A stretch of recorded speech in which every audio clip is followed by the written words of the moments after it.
સુરતની લાજપોર જેલમાં દુષ્કર્મના ગુનામાં સજા ભોગવી રહેલા નારાયણ સાંઈને સિવિલ હોસ્પિટલ લાવવામાં આવ્યો હતો. ચુસ્ત પોલીસ બંદોબસ્ત વચ્ચે નારાયણ સાંઈનું રૂટીન ચેકઅપ કરવામાં આવ્યો હતો. આ સમગ્ર ઘટનાને લઈને સિવિલ હોસ્પિટલમાં ખાસ સુરક્ષા વ્યવસ્થા ગોઠવવામાં આવી હતી.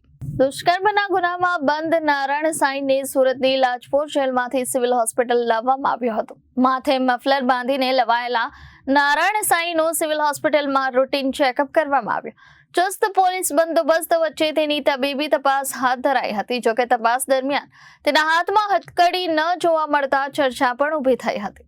નારાયણ સાંઈ અગાઉ જેમ દેખાતો હતો તે જ રીતે પહેલા જેવા રંગમાં નજરે પડ્યો હતો. ખાસ વાત એ રહી કે તેણે જેલના કપડાં પહેરાવવાના બદલે સાદા ડ્રેસમાં સિવિલ હોસ્પિટલ લાવવામાં આવ્યો હતો. સિવિલ હોસ્પિટલના તબીબોની એક ખાસ પેનલ દ્વારા નારાયણ સાંઈના સ્વાસ્થ્યની વિગતવાર તપાસ કરવામાં આવી. તબીબોએ પ્રાથમિક તપાસ બાદ જરૂરી દવાઓ અને સૂચનો પણ આપ્યા હોવાનું જાણવા મળ્યું છે. Reporter Arvind Rathod, Janadesh News, Surat.